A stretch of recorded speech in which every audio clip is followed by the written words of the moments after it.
We are live on Yonkers Voice once again for our bi-weekly show with Assemblyman Mr. Nader Sayegh. How are you doing, sir? Good, Ru. Always a pleasure.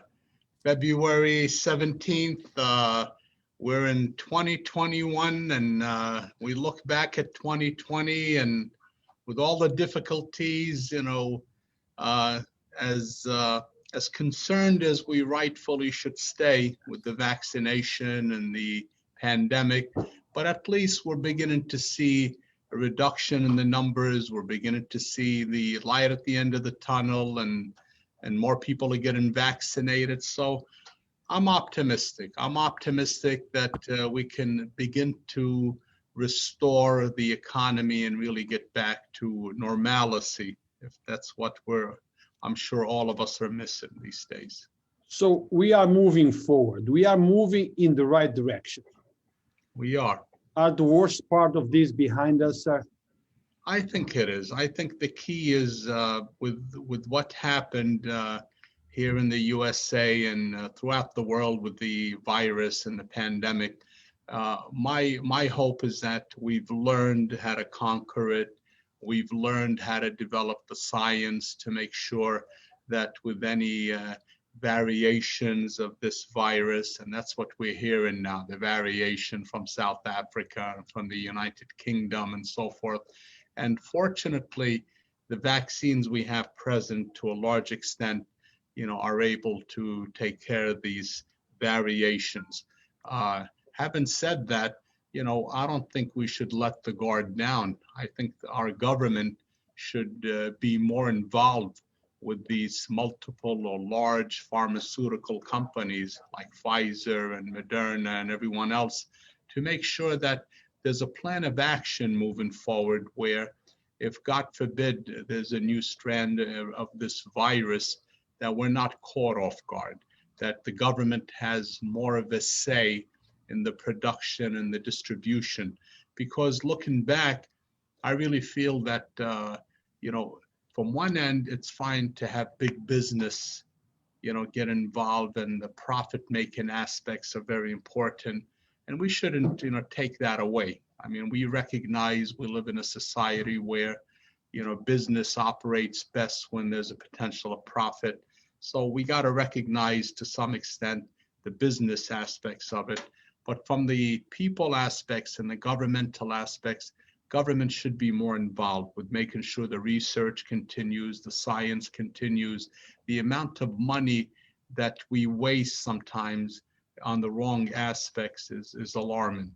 I say, there should be a department of research that is funded, that is proactive, not only for this virus, for anything potentially that comes down, that we have on the federal level a large, well-organized, well-funded organization with the top scientists and the top specialists that really prepare us, God forbid, moving forward. Because I don't see these type of issues going away. I think, we're in a new trend of time. History taught us that what we thought was common 20 years ago or 100 years ago isn't common today. Conflicts or the concept of war, as we've known, doesn't exist like it did 100 years ago. Now it's germ warfare, it's economic warfare, it's different tactics that people sometimes, unfortunately, whether intentionally or not, conflict with each other. So we got to be better prepared at all levels. Now, Mr. Nader, before we go much further, let me just let our audience know that, we breaking down these broadcasts in two pieces. One is we have one of the parties, we have an agenda that we are going to go by. Now, in between the topics in the agenda, we're going to give you guys an opportunity to ask some questions, and then we jump back into the agenda. Now, we want you to participate and ask your questions. We do these interviews not for me, this is for you. So you can engage with our elected officials, with the people that we voted to represent us. In the past, we didn't have this, okay? And it was not easy to locate them and ask questions. We have to set appointments and all that stuff. Now you can sit in your house and engage one-on-one with our elected officials. So participate. No more excuses. I cannot reach, I cannot ask. I call, but they don't respond. Here they are. Ask your questions, but always in a polite and respectful manner. Anything that comes in a vulgar type of way, disrespect, it will be ignored, and you taking the risk of being banned from the group. So that's it, Mr. Nader. That's it. I No, just have but to give this warning. that's well said. I mean, we've said it often on the show. At least speaking for myself as a public official, you know, I've lived in Yonkers practically my entire life. Grew up in Southwest Yonkers. You know, so for me, I'm a family man. I'm a businessman. I'm someone that, you know, worked hard to achieve what I have. But I also recognize, you know, the many individuals in our community that have needs and have concerns. And that was really my main driving force for getting involved in politics and government and going up to Albany. It's to really try to have an impact. And one of the main things we spoke about often is changing the way we fund education for Yonkers kids. I, as an educator, most of my career as a trustee and president of the Board of Ed, was very upset about what I considered a very unfair, inequitable funding formula. Yonkers kids were being shortchanged about $5,000 a year per kid every year because we're part of Westchester County. But Mr. Nader, but let's go into according to our, agenda. Sure. Because, some of the stuff that we are already talking, it's part of the agenda. That way we can go in an organized way. Very good. So since we started with the vaccines, let's talk a little bit about vaccines in depth, okay? Sure. Yes, we all want to be vaccinated, at least the majority are pro-vaccination, but there is a small group that are not. But so let's talk about the vaccination for those that want to be take the vaccine. Well, vaccines, let me just say that, many of us that are on the ground level in Yonkers, for example, that are affiliated with medical practices, affiliated with hospitals, we were getting the data on the number of people in Yonkers that were tested and the number of people that were positive from the early days of the pandemic. Back in February and March of last year, we started to see a big rise. We demanded that there should be more testing in Yonkers. It took a little time, but we demanded, and the state allowed for more testing in Yonkers. At this stage, the biggest issue is the vaccination process. And Yonkers, we're the fourth officially, I believe soon to be the third largest city in New York State. And we feel that we're shortchanged. When it came to vaccination sites, we have demanded, and I hope very soon our government, state government, would recognize that Yonkers must have a large vaccination site. They're all over the state, they're all over the nation. We hear the federal government is increasing the amount of vaccinations New York State will get. We're getting good information as far as the number of positive. For the first time, it's under 4%. It's as low as it was last November. And so if we continue this pattern of reducing the number of those that are infected and those that are hospitalized and those that are dying, right? Then we can increase the amount of people that are vaccinated. Now, looking at the data in Westchester County, it's good news that some 80% of people that work in hospitals have been vaccinated. The next very important for me is to push for more educators and teachers and people that work in the school settings to get vaccinated. Yeah. This way we can open schools. And Mr. Other thing. Mr. Nader, let me interject here because we are going too fast for the people are watching, asking questions. So let's go for one topic at a time. Okay. Yes, numbers are coming down, but we have a problem in Yonkers. Okay? There is a large population of seniors in Yonkers. they don't have cars to drive to vaccination centers. Personally, I have called CVS, Walgreens, all these major pharmacies in our area. Those vaccines are not scheduled to go on those sites in Yonkers, No. which means people in Yonkers have to drive up to 10 miles or so to White Plains and other places to get a vaccine. Are you thinking, when I say you, I mean elected officials in general, thinking about those citizens that don't have way of transportation, that might be on South Broadway, McLean Avenue, that cannot reach those centers? We need vaccination centers right here in Yonkers, east side, west side, north and south, and we don't have that. No, you don't. See, my office, for example, when we were told that CVS and Aetna were large groups that were disseminating the vaccines, and CVS, their closest site to us where they were given the vaccine is in Eastchester. We already reached out to the leadership of those two organizations and insisted that there's a number of CVS sites in Yonkers. Why not have a Yonkers site? Imagine we're the fourth largest city again, and CVS has a number of locations in Yonkers.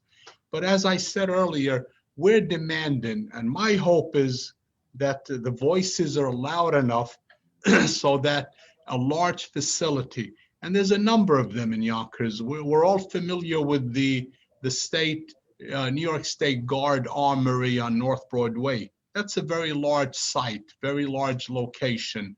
There's parking available there. It's on the west side of town. It's where there's a densely populated area where, in my opinion, one of the largest epicenters early on of infections was in those zip codes, the 10701, 10705, part of 10703. We know the area. It's a heavily densely populated area. There's a lack of available testing in that area. There should be a major state site to give vaccinations. Right now, we had people from Southwest Yonkers going to the county center, going to Westchester Medical Center with appointments to get vaccinations. As you said earlier, and I agree, transportation is very hard. Many of these individuals, would rather go, to a local facility. And I've always said one of the biggest problems the state had is they did not get involved local medical doctors. Many of the individuals we're referring to, and many that don't even trust testing, trust their primary care, trust their family doctors. In my opinion, that was a major mess up by the state not acknowledging the importance of family practitioners, where people that know their family doctor, that has an office in their local community, that have gone to this doctor or this practice for many, many years, them and their families, where they can go and get the testing, they can go and get the special cocktail that Regendron has, that many doctors have difficulty getting this cocktail.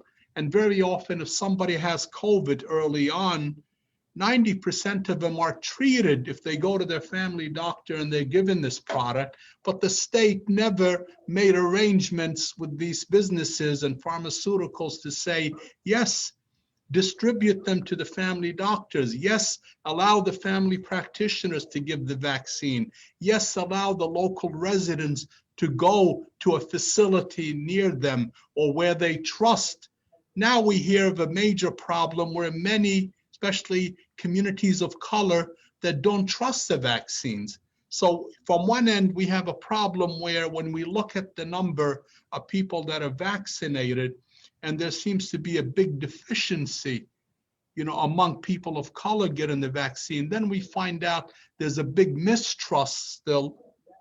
It's a problem that we need to address. Now, Mr. Nader, I often, when I interview you and other elected officials, including the mayor, we keep talking about Yonkers, the fourth largest city in New York State and all these, but when it comes to benefits, they don't give us the benefits that they should give to the fourth largest city in New York State. Okay. Another thing is, as I was saying, we have a very large population of senior citizens. They don't use computers. Many don't have emails. Many don't have a way to register for a vaccine. What is the state or the county doing to accommodate those folks that don't have none of that? Nevertheless, they need to take these vaccines. Is transportation method put in place that perhaps there is a transportation in a certain area that will take them to the vaccination centers 2 or 3 times a day or a week or whatever? But arrangements need to be made for them to take these vaccines. Are And those I things agree. being done, sir? Well, we advise the state, to your point, made a big issue out of the fact, just as you're saying, that senior citizens and people with disabilities have a very difficult time going to get the vaccine. The state is initiating healthcare organizations that would go and go to these senior citizen locations and nursing homes and facility sites and administer the vaccine at those positions, at those homes. So to your point, these are the type of things that we're seeing. Where's the deficiencies? Where's the weakness in the distribution? The city, for example, has recently a new organization, New Dine Hill, for example, that began to vaccinate and to help make appointments and to help individuals, develop hotlines where they can get this information and they can begin to make the appointment process a little more simpler. The truth of the matter is, what really delayed us, in my opinion, was the lack of an adequate amount of vaccines. New York State always complained, especially under the prior administration, we were getting 250,000 vaccines a week. And under the new presidency, President Biden has committed more vaccines. Now we know, we spoke about it, about the old show, in addition to the 2 main vaccines we have, the Pfizer and the Moderna, the good news is now we have an approval for Johnson & Johnson, which is a 1-shot vaccine. You have Oxford University has a vaccine. AstraZeneca has a vaccine. So in my opinion, I think we'll see a doubling of vaccinations. Right now, we look at the city of Yonkers. When I look at the number of how many people in Yonkers have been given the vaccines, it's about 10 to 11% of the Yonkers population today has been vaccinated. I think, and we knew all along, that the numbers have to go to 60, 70% of not only Yonkers, our state and so forth, to develop what they call this herd immunity, where the more people that are vaccinated, then slowly the genetics and the process is such where people, as history has shown us, become accustomed to these viruses and so forth, and they learn to overcome, and our body genetics develops through this herd immunity, which happens when cattle or sheep or animals are together. There's almost like a protection code that happens. The same happens to human beings. So we need to make sure that we make vaccinations easier. We need to make sure that Yonkers ASAP gets a major vaccination site. And I'm talking about Southwest Yonkers. I'm talking about where the numbers are high, where we know the zip codes, we know the communities where people are having a difficult time getting their vaccines. And I'm talking about about making sure that we ASAP expand the vaccination process, not only to teachers and everyone else, but really underlying health conditions. We know, again, by talking to medical doctors and practices, one of the biggest problems we have with the number of people we lost and people that are dying is because of underlying conditions. So are we as a state Are we as the CDC, the Center for Disease Control on the federal level, are we telling people, make sure you take care of your heart disease, make sure you take care of your diabetes, your high blood pressure? These are the underlying healthcare conditions where I'm saying to the listening audience, don't miss your doctor's appointments. Don't ignore when you feel chest pain, you feel difficulty breathing, you feel you can't smell the food or the coffee you're drinking in the morning. That's signs. Some people say, well, it might be a flu. And I say to everybody listening, don't take chances. Even if it is a flu, then deal with the flu. But why not go to your primary care? Why not address if it is COVID? We know now that if you deal with COVID at the early stages, the chances are you will improve. And if you wait till it becomes more severe, then this is really your ticket to the ER and to potentially not only intubation and so forth, All right, but serious Mr. harm. Nader, we need to move on. We need to move on. We have lots of stuff here to talk about. So in Yonkers, we know exactly which area codes were affected the most. And in those area codes, 10701, 10703, 10705, if I'm not mistaken, all of these in west side of Yonkers. But we don't have one single vaccination test in those areas. Something needs to be done about that. Now, let's move into something else, Mr. Nader. Let's talk about those elderly citizens that have died. There is not much we can do, but something came to light in the last week that Governor Cuomo misled the people of New York State in data, releasing the true count of what was happening, things that he very much criticized the prior president for doing, not giving us the correct information. He did exactly the same. And it looks like it was intentionally. Now, I'm not saying him personally, but he is the governor. The buck stops with him. Of course. What is your view on that matter, sir? Well, I'll tell you, put politics aside and put, my role as an assemblyman, as a resident of Yonkers, as someone that has witnessed many loved ones that lost their lives, seniors, including my mother last April. I'm saddened by, the way business was conducted.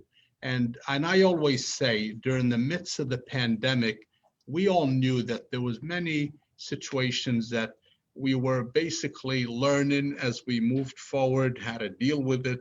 So that's fine.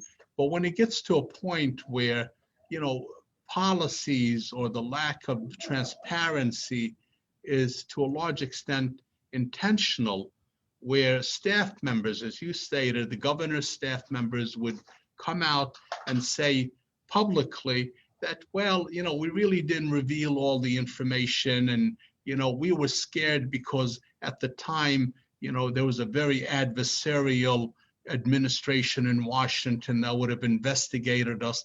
You know what? That's nonsense. And I'm very upset, as many state senators and assembly people and public officials at large are very upset with the governor, with the office, the office of the governor, for not only fabricating the dissemination of information. We as a public at large, and especially your role, you're always expanding awareness. You're trying to make sure that the public is aware of what's going on so that we're more informed. This was intentional, where, a wrongdoing was hidden away. Many of us were so upset with the numbers at the time, the 10 and 12,000 people, seniors that died in nursing homes, because, our policy at the time was to send these seniors who still had COVID from hospitals to the nursing home. Now, some people will argue and say, well, at that time, the situation was such where hospitals had no beds, people were dying, people were on ventilators, we had to make room for new patients coming in. But then, it taught us a lesson. Here we are, We closed a couple of hospitals in Yonkers over the 30-year period that I recall, and they're looking to close Mount Vernon Hospital at the time. Now the realization hit us, are we really serious about closing hospitals and healthcare facilities? Did we make a serious mistake with our policy to allow seniors that were still sick with COVID to go to nursing homes? Did we set up a policy where if we had sent the seniors, that we had a very well-monitored program by the state to make sure that there was isolation at the nursing homes?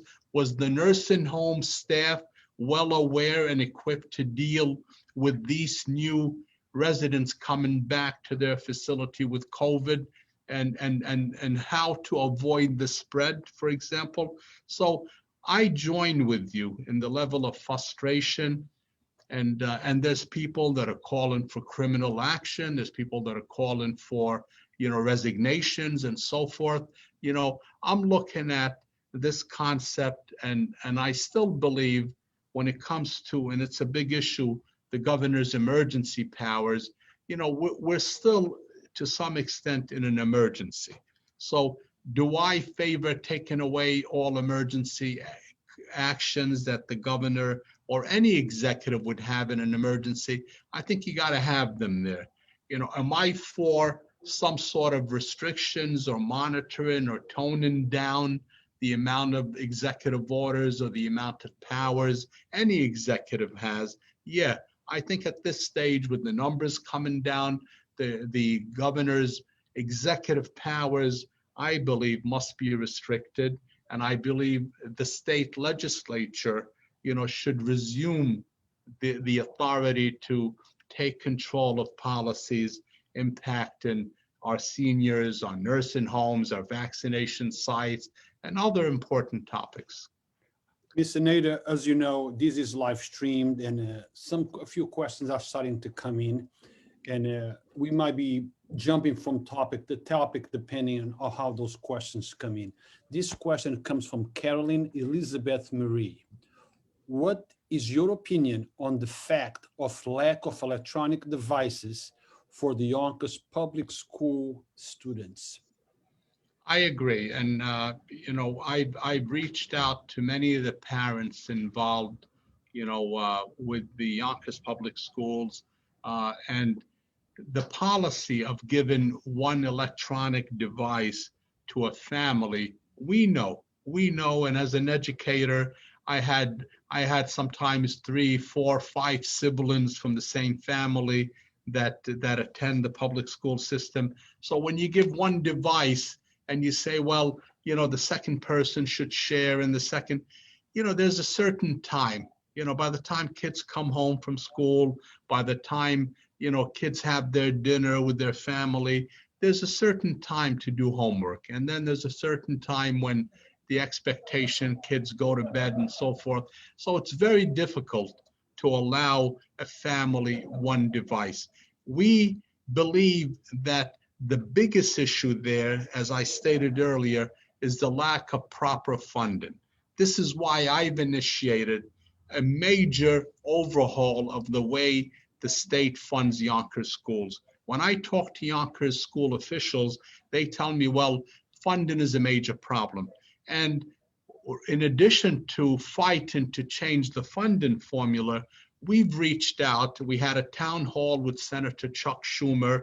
As you know, he's the new majority leader. He's New York senator. And when the Trump administration was talking about $6 billion for New York State, we knew that with the Democrat majority, with Chuck Schumer as the majority leader, we would get more funding. So now, which is good news, that $6 billion is up to $13 billion, with a large amount of that funding going directly to schools, to education, to municipalities, that I believe would lessen the burden and allow us to provide more technology. I've even expressed to school officials that the major book companies and technology companies that we do a lot of purchasing from, this is the time of need, and they should be providing a discount or donating more supplies for the needy and for those that can't afford, so that virtual learning, we know, can become more effective when there's more technology, there's more training for parents. Many parents don't know how to use the technology. I've assisted working with some community leaders to provide training for immigrant families on how to use the computers and how to help their children achieve the best results. So I'm fully on board with that. You know, we're lobbying. We assume hopefully there should be more funding in that area. No, Mr. Nader, but we need also to make it clear, because look, I speak with too many people on the street. I received a lot of emails blaming Dr. Casada for the lack of equipment, electronic devices on kids of Yonkers. Now, I'm talking to you, and I have spoken to other people, and they say that the blame is really not on Dr. Casada, but the blame is on the funding. Okay, Dr. Casada cannot buy computers unless they get funding. So I think we need to make it clear to our audience that there is multiple components to the reason why those kids are not getting the electronic devices that they need. We all know that they need. I'm sure that Dr. Casada and the entire public, public schools understand that they need, but all those needs are fulfilled with money, and that money comes from local, state, and federal resources. Exactly. And all those wants have an invoice attached to it. Now, we buy these, we buy these, we buy these. We might not pay it now, but sooner or later, we're going to have to pay for it. Yeah. So as a few words to help the community understand that not everything to blame is on the Yonkers public schools, but also on the funding that they are not receiving to buy the stuff. But you're so right. I mean, and I know, having been on the Board of Education for 6 years, served as president, funding and money plays a major role, whether education or healthcare or support services, whether mental illnesses, and now we're looking at suicide prevention. And mental illness has become a major concern, especially with schools not being in session. There's a lot of frustration. There's a lot of hurt feelings and a lot of isolation. And we're reaching out with many local and county and state organizations to make sure that rather than cutting services in those areas, many of us on the state delegation level are fighting to make sure that funding is restored.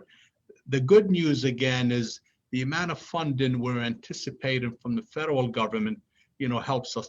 But that's not the solution. That may be a short-term solution, but now, but now we're looking at agendas to enhance revenue in New York State permanently, to look at ways we can fund education better and support services and mental illness, ways we can provide more equity in taxation at different levels, so that New York State is not relying on federal handouts all that, because that will end at some point. So even now with the pandemic, there's stimulus, there's funding.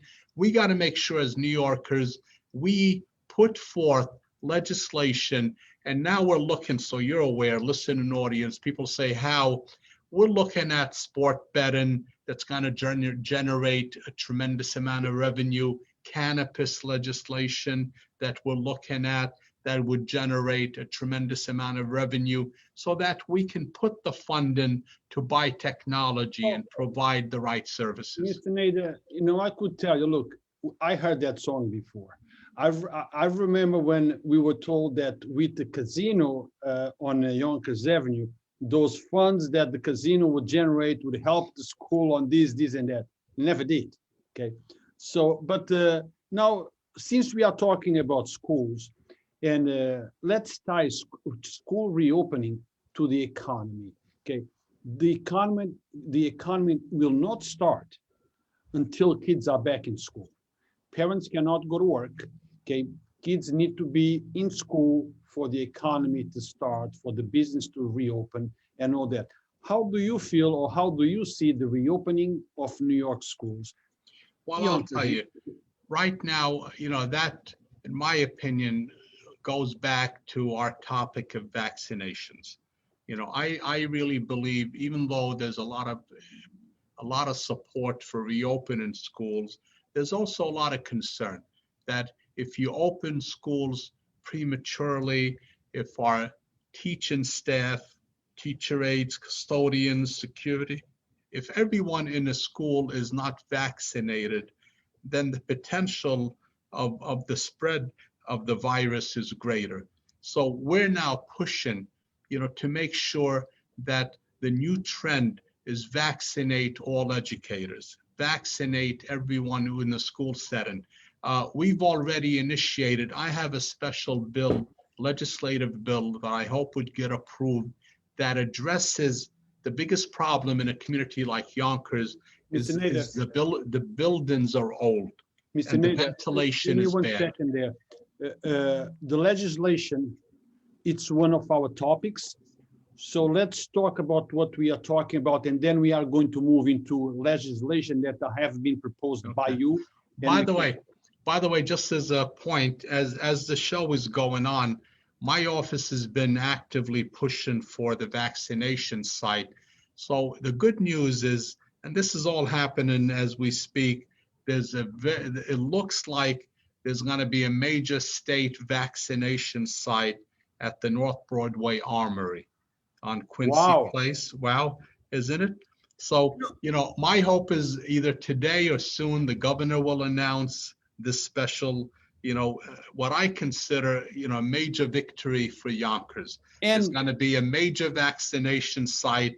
We'll keep you on my Facebook posted and the listening audience, as far as when the press release is, when the governor makes the official announcement. But we're going to have a vaccination site, and we're saying it here first on the Mr. Yonkers Nader, Voice. that's exactly what I was going to, I love exclusives. I Yeah. love exclusives.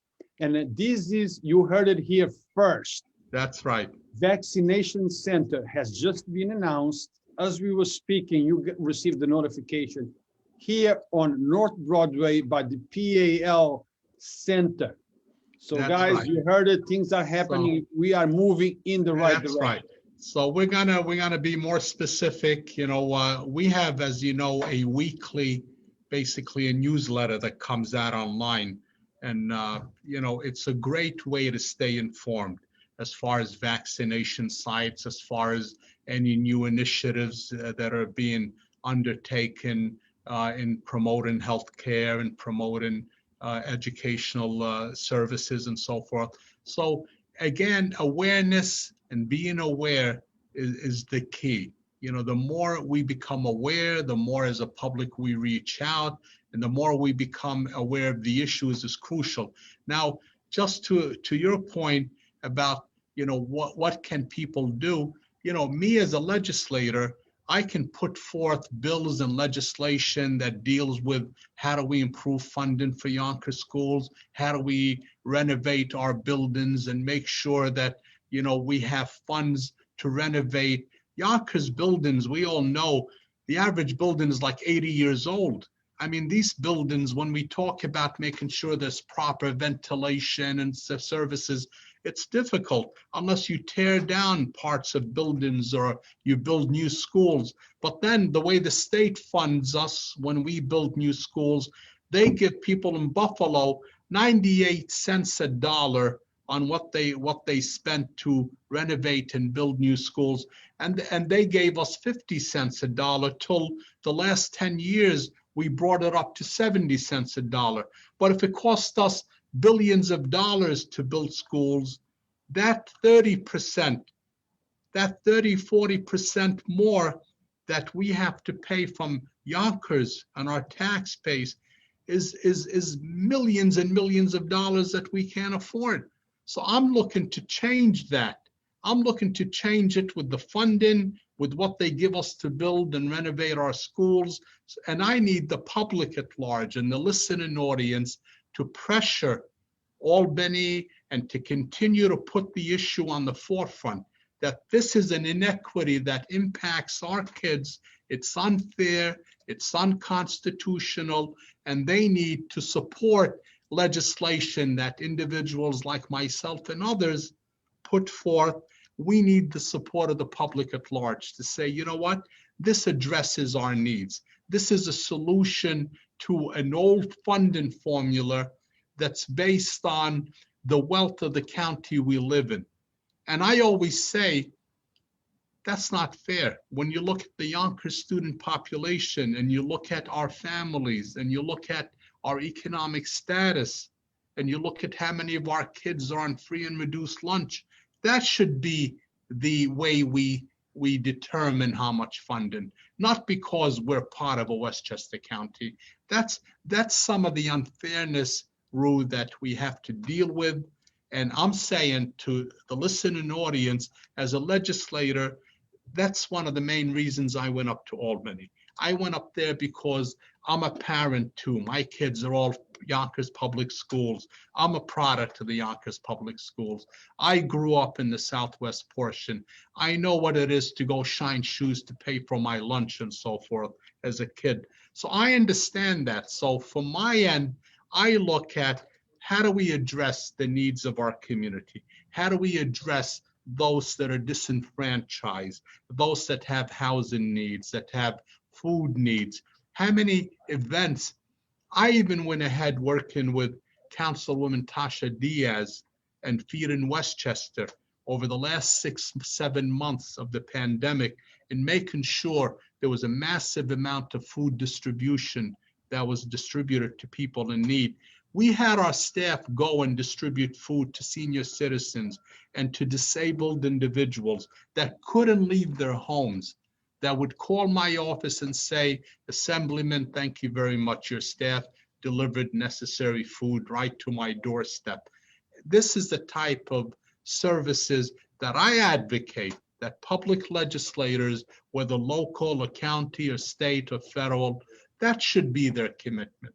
But having said that, the public needs to let their legislators know how they feel, and they need to help them express whatever legislation or message they need out there. Mr. Nader, let me just go back because, as I said, it's live and people, what we speak and what people see, there is a different time, there is a delay.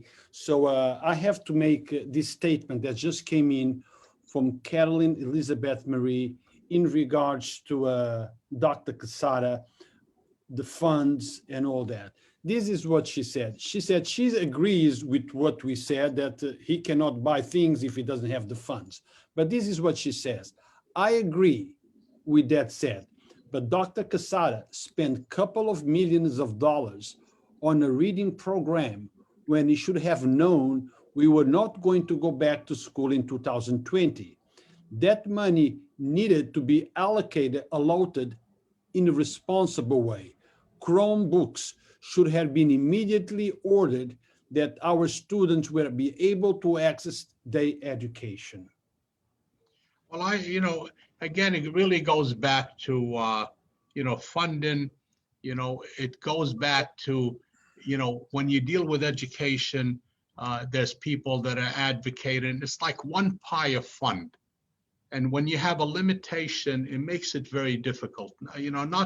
Not to justify, but to say as a norm, anytime you have one pot of funding and you have a certain level of people that strongly advocate, well, put that fund in special education, or put that fund in buying technology or buying books. And she's right. Very often, we can look back and say, well, you know what? Looking back, we really didn't get back to schools. We kind of wasted a lot of money on books when we could have invested more in technology. Looking back, we can always justify and say, yes, maybe it would have been better to put more funds in category A, B, or C. But also, we sometimes are allowed to lobby for funding, from the state, additional funding. Last year, a year and a half ago, when we provided funding for the Yonkers Public Schools, there was a big need in the Yonkers High School arena. and there was a big need. Lincoln High School auditorium that's used as a forum throughout the school system and the community. We did major renovations there from a special grants that I was able to lobby for. This year, because I know as an educator, education has been very unstable for many children. And there's, in my opinion, a major need, this summer for major summer programs, to allow many of our kids to catch up with their instruction. So I put forth for $1 million funding package, hopefully we'll achieve it, that allows us to open 6 summer school sites in Yonkers, serving at least 1,500 students or more. And these summer school sites, this is all special funding that doesn't take away from our local funding. This is a special grant that really, in my opinion, as an educator, and I've done a lot of after-school programs for many years and summer school programs, and I know that anytime you can supplement instruction and provide support services and counseling and provide the necessary stuff kids need, like sports and art appreciation and library and music, these are services that, kids haven't had, especially with home instruction. And we know as educators, education needs to be enjoyable. It's not just instruction, it's the support you get, it's the enjoyment of education, it's social development that promotes a positive attitude, that avoids the frustration we're having. And now people are keeping quiet, but I'm looking at the research, and there's a tremendous increase in suicide, especially among young people. To me, that's a massive concern. That's why when they're talking about cutting mental illness and support service programs by 5, 10, even 20%, that's outrageous. In light of the pandemic, that's where we should be increasing funding. So these are the type of things that, from my end, it's a multitude of needs, and we're looking. The parents are right. The parents are bringing up legitimate concerns, and there's many parents that are bringing legal action, and maybe sometimes through the initiation of legal action, it puts everyone involved on notice, from state officials and local and educational leaders, that there's a problem in education.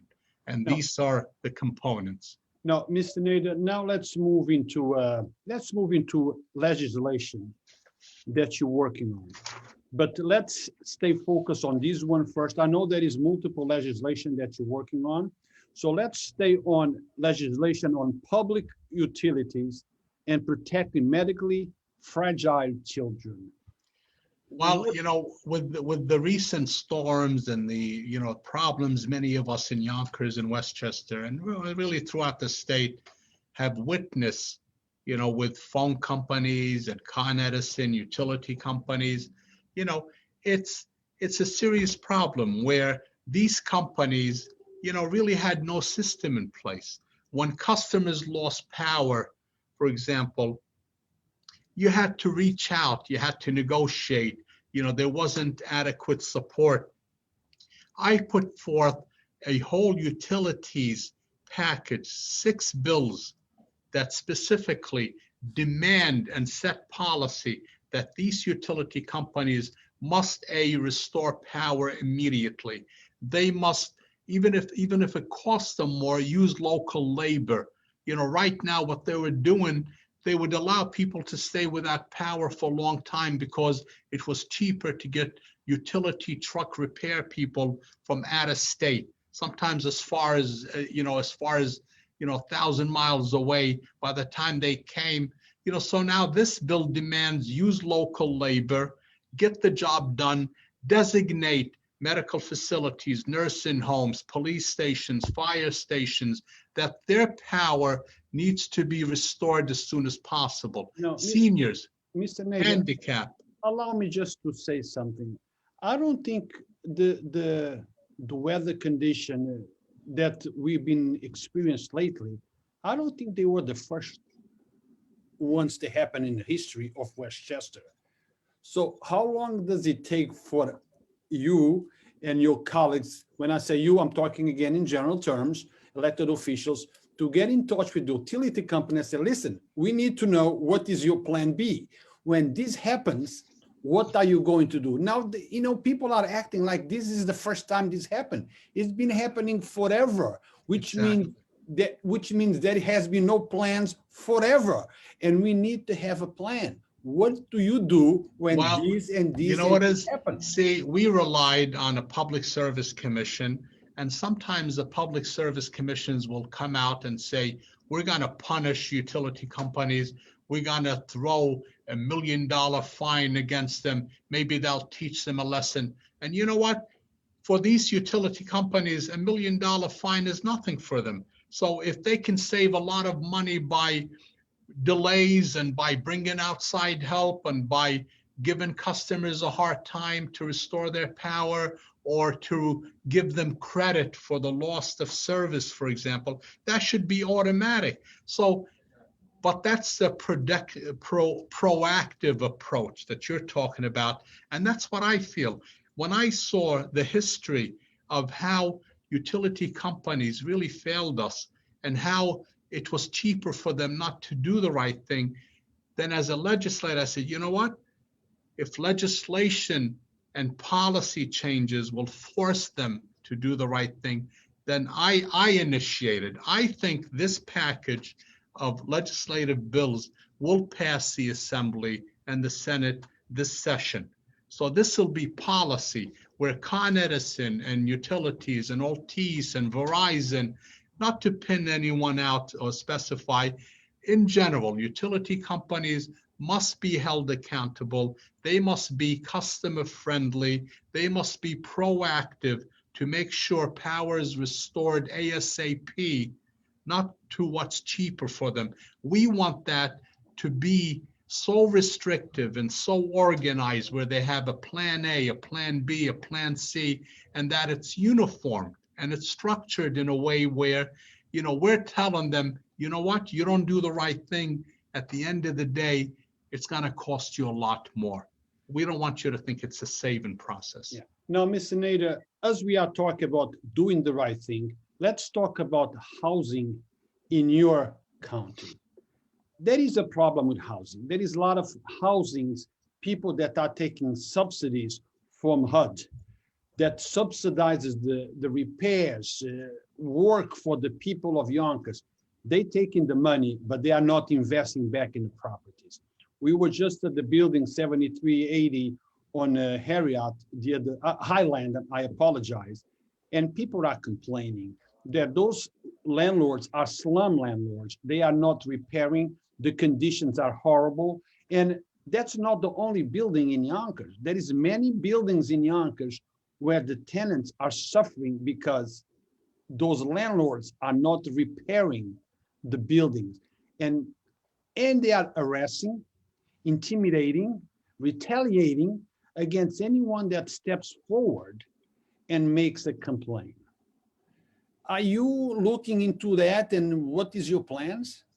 Well, New York State, as you know, had an extensive plan, especially during the pandemic, eviction prevention. And, we initiated since the last early part of last year, plans and protection to make sure that tenants that are experiencing COVID-19 or the loss of jobs and employment, have opportunities to stay in their homes. I think, our biggest concern was to avoid the homeless population increasing.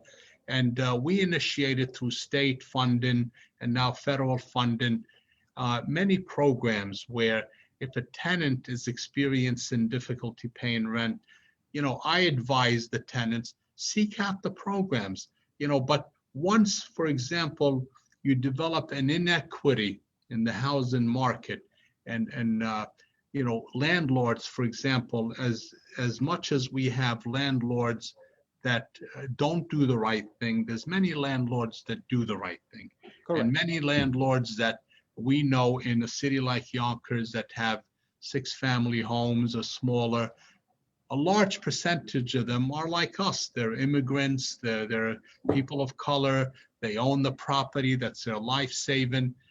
From their perspective, if tenants, for example, intentionally don't pay their rent, especially when their income is the same or better than it was pre-COVID, then there's a problem there.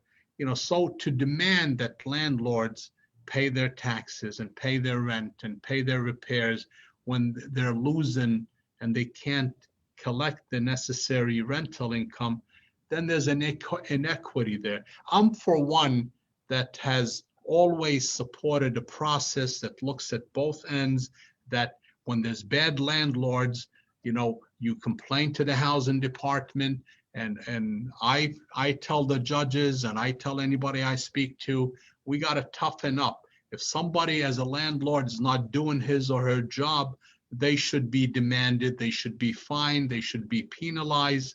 But at the same time, we want to make sure, that our tenant base at the same time, speaks up, does the right thing, applies for grants if that's the need to pay their rent.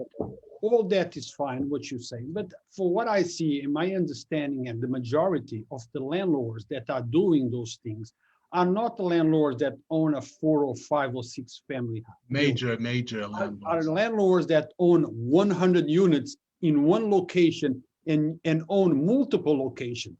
Those are people with very strong financial root that feel that because of their financial power, they can manipulate the system. And they are manipulating the system. Yeah. Now, my question to you is, what remedies do those people have, okay, for seeking help? And what is the help? When the landlord comes to me today and retaliates against me today, what can I do today? The process that you're talking about, it's a lengthy process. File a complaint, wait for an answer. But what about today?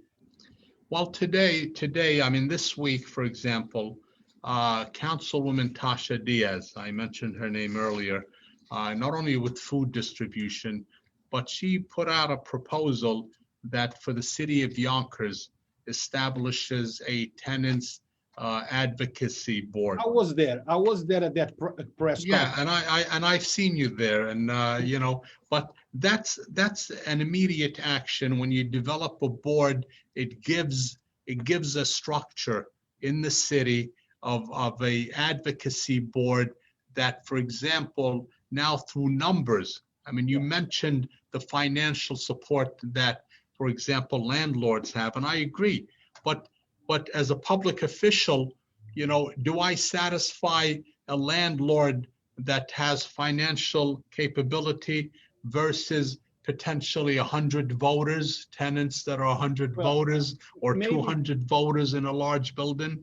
So I think by speaking up, by advocating, by identifying wrongdoings, from my experience, that sends a strong message. To the landlords as well as everyone else. It might send a strong message, but maybe my question did not come the way I wanted to. My question is, what do I do today?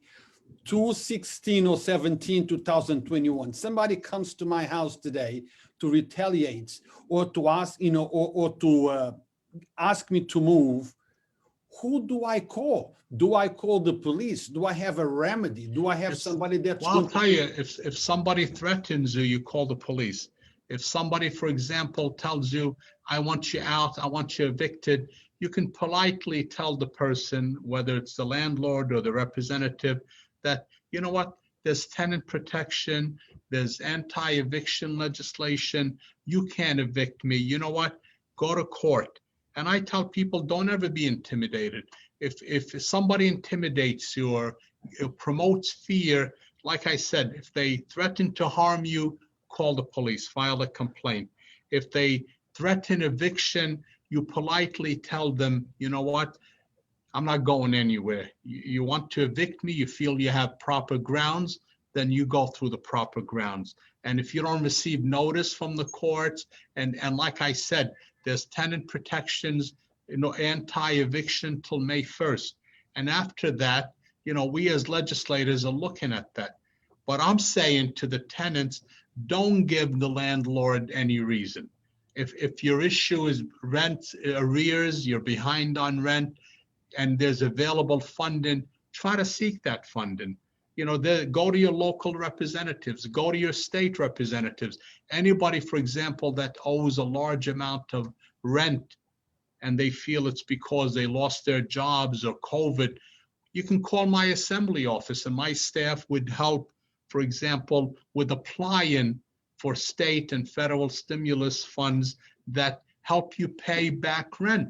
If it's another issue that the landlord wants to evict you and the house is controlled, for example, then you can go to the housing department and file a complaint at the county or local level.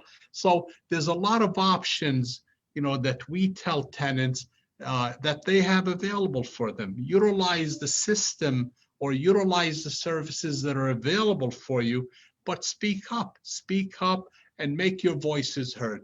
The other day, when tenants gathered in front of the building at Highland Avenue, I saw that as a state legislator. I'm sure other people saw that. And we learned about the formation of this tenant advisory board. And I would believe that that type of legislative initiation to form a legislative tenant protection advisory board, can bring forth issues that concern not only tenants on Highland, but throughout the city of Yonkers, large and small buildings. But as a legislator, it's doing the right thing. It's making sure the system works best. It's making sure that we look at every angle of it when we address these issues. So congratulations to Councilwoman Tasha Diaz for this tenants association. Know your rights, get involved, articulate your issues well, and seek help. Now, Mr. Nader, what about protecting the medically fragile children? What is that about, sir?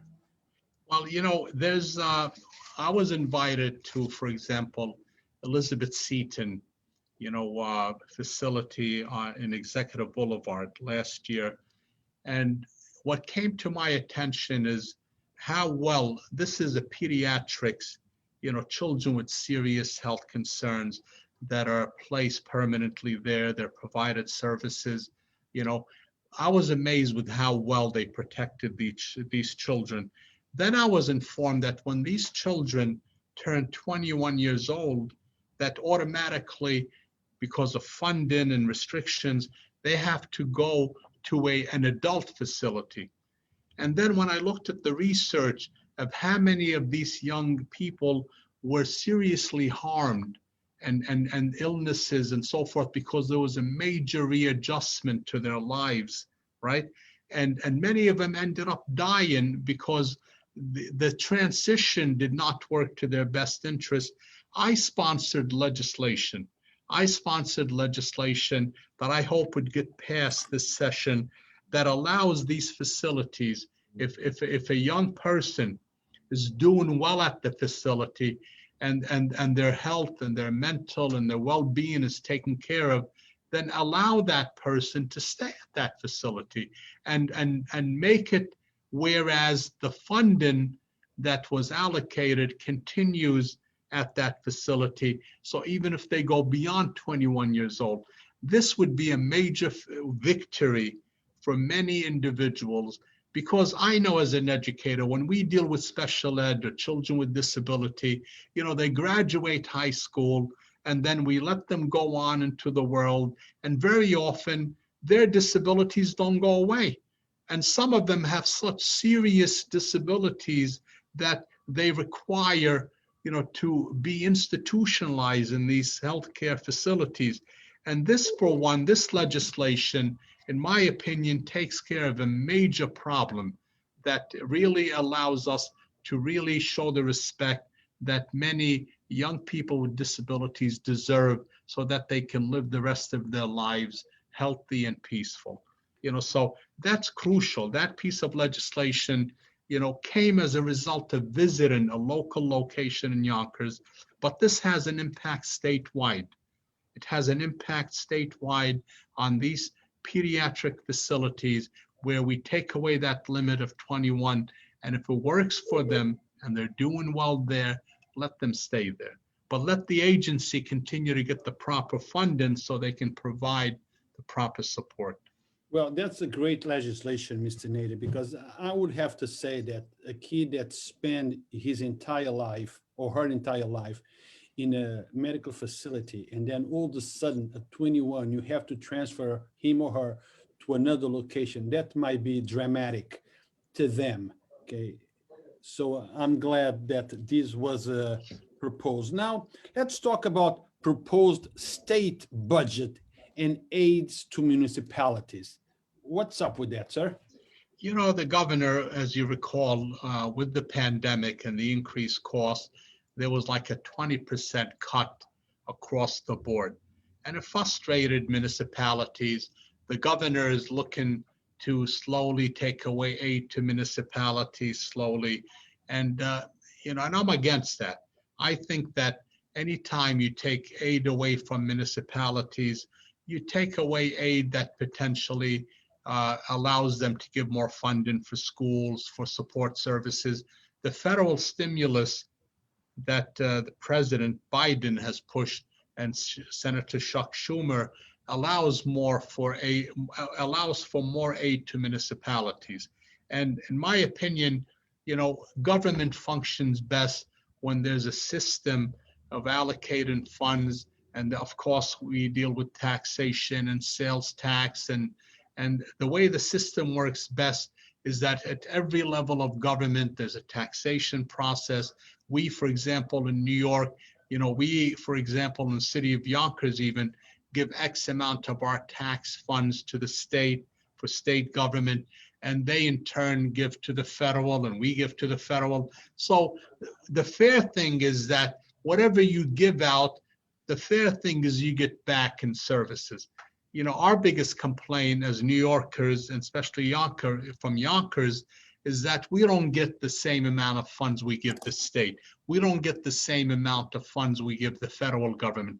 Hopefully this will change, with the new dynamics in DC.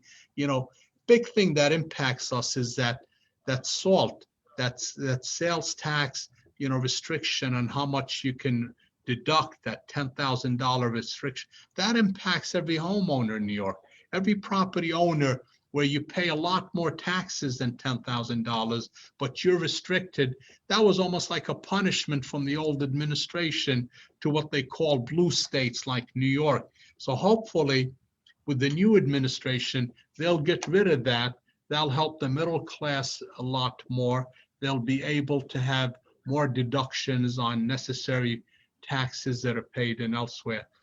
But if I may, on a new piece of legislation, if I may. Of course, sir. We're in the process of passing legislation that makes it policy in New York, for example, especially with education at this stage, that allows school districts and educational institutions, colleges and universities to make sure that when they're hiring, that every effort is made to promote diversity. When I was growing up in the Yonkers public schools, and there really wasn't too many teachers of color, and to me, a teacher didn't reflect the makeup of the student population. That was always an issue. When I was Board of Ed member and president of the board, we did a lot to initiate hiring practices that reflected the makeup of our student population. This piece of legislation that I've sponsored in Albany would legislate and promote new policy where educational institutions across the state would be abiding by a new policy that allows for diversity in hiring. We brought that up on previous shows with law enforcement. We brought it up with city government. Now there's legislation that big companies and corporations should make a serious effort to be diversified. This piece of legislation allows us to be assured that any new hiring moving forward is reflective of the population we serve. So that's something I'm very proud of. And I think, the more we diversify the workforce, especially in the teaching teaching elements of our country and state, it's a big win-win for the community, for the children. Well, thank you, Mr. Nader. This concludes our interview for today. And every time that we speak, time goes so fast. Look, it's an hour and 15 minutes. This was supposed to be a 45-minute show. Well, But we have a good time. We enjoy, and I enjoy it myself. And it's very informative. People need to hear directly from those who make the policy, that pass laws, and so they can formulate things in the correct context with things that they are. Because lots of people, they think it's this way, but sometimes it's not. So when we hear directly from you and from others that were elected to represent us, it's a great thing. So social platforms, live streams, one-on-one with those that we elected, I think it's extremely important. And for that, I thank you for taking the time every 2 weeks to show up and give us the update of how you're doing. Well, I appreciate it. I look forward to it. And to everybody listening, thank you for listening. And I hope we're able to, give you upfront and down to earth and, precise information that we have available so that you're aware. But again, we're happy. Yonkers, major vaccination site. Our numbers are going up. Vaccines are increasing. So we're on the right path. But again, stay safe. We're not out of the woods yet. Continue to do whatever we're doing well as New Yorkers. Now we're under 4%.